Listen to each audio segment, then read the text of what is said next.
కాపాడండి కాపాడండి భూబకాసురుల నుంచి కాపాడండి కాపాడండి కాపాడండి భూబకాసురుల నుంచి కాపాడండి We want justice we want justice కావాలి కావాలి న్యాయం కావాలి కావాలి కావాలి మాకు న్యాయం కావాలి కావాలి కావాలి మాకు న్యాయం కావాలి కాపాడండి కాపాడండి భూబకాసురుల నుంచి కాపాడండి కాపాడండి కాపాడండి భూబకాసురుల నుంచి కాపాడండి.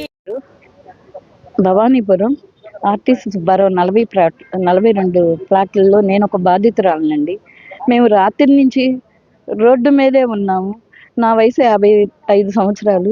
ఈ వయసులో మేము ఎక్కడికి వెళ్ళాం. మా వారు ఒబిసిటీ.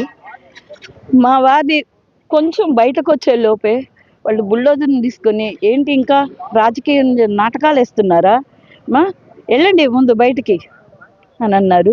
మేము గబగబా బయటకు వచ్చేసాం. మా ఇల్లును మా కళ్ళెదురే కూల్చేస్తుంటే మా గుడ్డ తరుక్కుపోయింది. ఏం చేయాలో అర్థం లేని పరిస్థితుల్లో మేము విధంగా ఉన్నాం. సృజనా చౌదరి గారి దగ్గరికి వెళ్ళాము. మాకు ఏమీ ఇది కాలేదు. మాలాగా ఏ కుటుంబము రోడ్డును పడకూడదు. తినకు మేము ఏదో కష్టపడి ఆ స్థలాన్ని కొనుక్కొని ఆ స్థలంలో ఏదో రేకులో ఏదో ఒకటి వేసుకున్నాం. మా లాంటి కష్టం ఎవరికి రాకూడదు. నాకు మాటలు చెప్పడానికి కూడా ఏమీ రావట్లేదు. ముఖ్యమంత్రి గారి దగ్గరకు వస్తే ఆయన దృష్టికి వెళ్ళి మాకేమైనా న్యాయం చేస్తారని వచ్చాము ఇంత దూరం.